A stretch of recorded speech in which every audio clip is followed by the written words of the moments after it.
મિત્રો, જો નવરાત્રિમાં તમે આ વિડીયો જોઈ રહ્યા છો તો ચોક્કસપણે તમારી દરેક મનોકામના પૂરી થશે, મુસીબતો, તકલીફો અને ચિંતાઓ દૂર થશે અને તમારી બધી જ પ્રકારની મનોકામનાઓ પણ જરૂરથી પૂર્ણ થશે. કારણ કે મિત્રો, આ વિડીયોમાં શાસ્ત્ર પ્રમાણે જે પણ ઉપાયો બતાવવામાં આવ્યા છે તે અમે તમને જણાવવા જઈ રહ્યા છીએ. નવરાત્રિમાં જો તમે આટલા ઉપાયો કરશો તો માતાજી તમારી ઉપર ખૂબ જ પ્રસન્ન થશે અને તમારી દરેક પ્રકારની ચિંતાઓ અને પરેશાનીઓ દૂર કરશે. તો એ દરેક પ્રકારની મનોકામનાઓ પૂર્ણ થશે. તો ખાસ અમે આ વિડીયોમાં તમને શાસ્ત્રો પ્રમાણે ખૂબ જ જરૂરી ઉપાયો જણાવવા જઈ રહ્યા છીએ. એકદમ સરળ ઉપાયો છે. જો નવરાત્રિમાં તમે ફક્ત આ વિડીયોમાં કહેવામાં આવ્યું છે એટલું ધ્યાન રાખો તો પણ માતાજી તમારી ઉપર પ્રસન્ન થશે. તેટલી જ ખાસ દરેક હિન્દુ ભાઈઓ તથા બહેનો આ વિડીયોને અંત સુધી જરૂર નિહાળજો. આ વિડીયો આપના માટે ખૂબ જ ઉપયોગી સાબિત થશે. મિત્રો, ઉપાયોની શરૂઆત કરીએ તે પહેલાં સાચા મનથી એકવાર કોમેન્ટ બોક્સમાં જય માતાજી જરૂરથી લખી નાખજો અને વિડીયોને લાઈક પણ કરી દેજો. તો ચાલો મિત્રો, આપણે નંબર 1થી શરૂઆત કરીએ.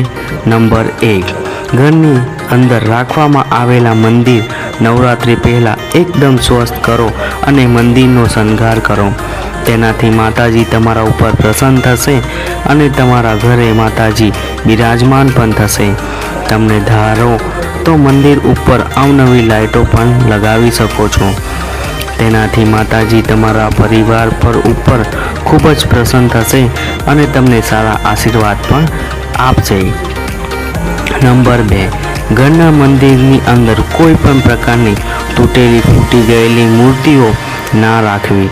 તેનાથી માતાજી નારાજ થઈ શકે છે.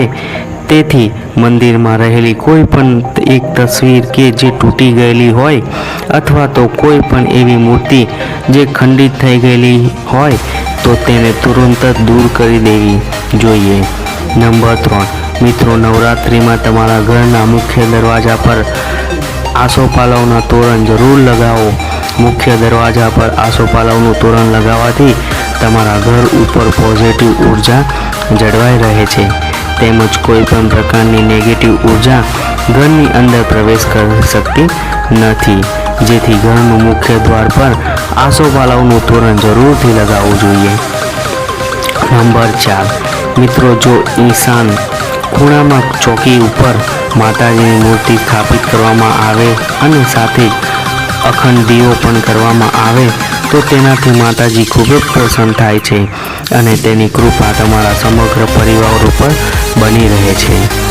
નંબર 5, મિત્રો, નવરાત્રિમાં જ્યાં પણ તમે માતાજીનો ગરબો રાખી રહ્યા છો અથવા તો માતાજીની સ્થાપના કરી રહ્યા છો ત્યાં અખંડ દીવો જરૂરથી પ્રગટાવો. આ દીવો એક મનોકામના નહીં પ્રાપ્ત માટેની પ્રતિજ્ઞા. તેથી સાચા મનથી તે દીવાને પ્રગટાવો અને તમારી દરેક મનોકામના તે દીવા સામે રજૂ કરો. શાસ્ત્રો પ્રમાણે નવરાત્રિમાં પ્રગટાવેલો અખંડ દીવો મહત્ત્વ ખૂબ જ વધારે છે. આ અખંડ દીવો ઘરમાં નકારાત્મક ઉર્જાને દૂર કરે છે અને સકારાત્મક ઉર્જાને ઘરની અંદર લાવે છે. જો મિત્રો તમે અખંડ દીવો નથી કરી શકતા તો સવારે અને સાંજ શુદ્ધ ઘીનો દીવો જરૂરથી કરવો જોઈએ. નંબર 6, મિત્રો, નવરાત્રિના દિવસોમાં તમે લવિંગ અને કપૂરનું ધૂપ પણ જરૂરથી કરી શકો. શાસ્ત્રોમાં આ ધૂપને પણ ખૂબ જ મહત્ત્વ આપવામાં આવ્યું છે. આ ધૂપથી તમારા ઘર ઉપર આવતી દરેક પ્રકારની મુસીબતો ટળી જશે અને ઘરમાં શાંતિ અનુભવ થશે. બિનજરૂરી ઝઘડા થશે નહીં તેમજ ઘરમાં ધન આવવામાં બધા જ રસ્તા પણ ખુલવા લાગશે. જેથી નવરાત્રિમાં તમે લવિંગ અને કપૂરનું ધૂપ જરૂરથી કરી શકો છો. મિત્રો નંબર 7ની વાત કરીએ તે પહેલાં જો આપ ચેનલ પર નવા હોય તો દર્શક હોય તો નીચે આપેલું સબસ્ક્રાઈબ બટન દબાવીને આપની આ ચેનલને જરૂરથી સબસ્ક્રાઈબ કરી લેજો, જેથી શાસ્ત્રો પ્રમાણેના દરેક સાચા વિડીયો અને સાચી માહિતી આપના સુધી પહોંચતી રહે. નંબર 7, મિત્રો ઘરમાં કળશની સ્થાપના કરવી પણ ખૂબ જ શાસ્ત્ર પ્રમાણે ખૂબ જ શુભ માનવામાં આવે છે. કળશની સ્થાપના કરવી એ તમારા ઘરમાં કુળદેવીનો વાસ સુનિશ્ચિત કરે છે. જેથી શક્ય હોય તો નવરાત્રિમાં કળશની સ્થાપના જરૂરથી કરો. મિત્રો જો તમે ઘરમાં કળશની સ્થાપના કરો છો તો તે એક વસ્તુનું ધ્યાન રાખવું કે જો તમે તેલનો દીવો કરી રહ્યા હોય તો તેના દુર્ગા માતાની જમણી બાજુ રાખવો અને જો ઘીનો દીવો કરી રહ્યા હોય તો તેને દુર્ગા માતાની ડાબી બાજુ રાખવું જોઈએ. નંબર 8, મિત્રો ઘણા લોકો જવાર બહારથી ખરીદીને લાવે છે, પરંતુ શક્ય હોય ત્યાં સુધી આજ તમારા ઘરે ઉગાડવા જોઈએ.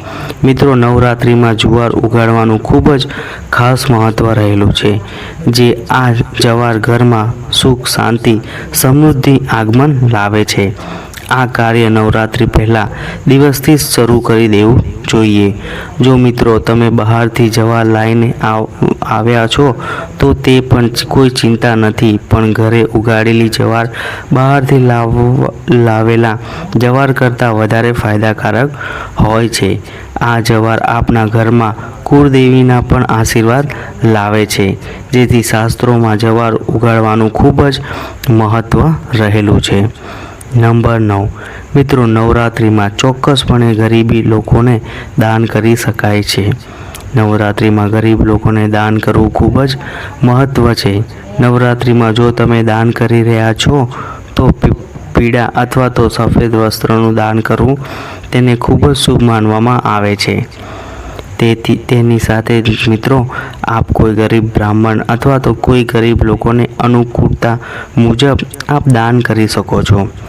તો નવરાત્રિમાં કોઈ પણ ગરીબ વ્યક્તિ આપના ઘર આંગણે આવે છે તો તેને દાન કરવાથી પણ ખૂબ જ પુણ્યની પ્રાપ્તિ થાય છે.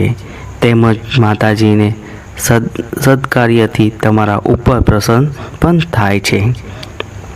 નંબર 10, મિત્રો નવરાત્રિના 9 દિવસ જો તમે કોઈ પણ મૂંગા પશુ પક્ષીને ખોરાક આપો છો તો શાસ્ત્રો મુજબ તે અતિ શુભમાં સાબિત થઈ શકે છે. નવરાત્રિમાં કોઈ પણ મૂંગા પક્ષીને ખોરાક આપવાથી તમારા જીવનમાં અનેરો બદલાવ થશે, તેમજ માતાજીના આશીર્વાદ સદા તમારા ઘર ઉપર તેમજ તમારા પરિવાર ઉપર બન્યા રહેશે. તો ખાસ કરી નવરાત્રિમાં તમે મૂંગા પશુ પક્ષીને તમારા અનુકૂળ મુજબ ખોરાક આપી શકો છો. મિત્રો આ વિડીયો આપને જેટલો વધારે શેર કરશો તેટલું જ તમને પુણ્ય પ્રાપ્તિ થશે, કારણ કે આ માહિતી બીજા લોકો સુધી પહોંચાડવી એ પણ એક ખૂબ જ મોટું પુણ્ય છે. એટલે આ વિડીયોને તમારા સગા વહાલા સંબંધીઓ તેમજ તમારા ગ્રુપમાં જરૂરથી ફોરવર્ડ કરજો અને સાથે મિત્રોને પણ આ ચેનલને સબસ્ક્રાઈબ કરવાનું પણ ભૂલશો નહીં. ફરી મળીશું મિત્રો કોઈ નવા એપિસોડ સાથે. ખૂબ ખૂબ ધન્યવાદ. જય માતાજી, જય મા કાતરા, જય શ્રી કૃષ્ણ.